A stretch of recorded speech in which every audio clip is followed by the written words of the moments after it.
Dalam kampanye yang dirangkaikan dengan senam sehat itu, seorang ketua partai politik terlihat membagi-bagikan uang dari atas panggung kepada sejumlah peserta senam.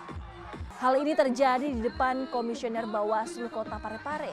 Sementara itu, menurut Bawaslu Parepare telah mengimbau sebelumnya agar kampanye yang dirangkaikan dengan senam sehat itu tidak boleh ada kegiatan membagikan uang.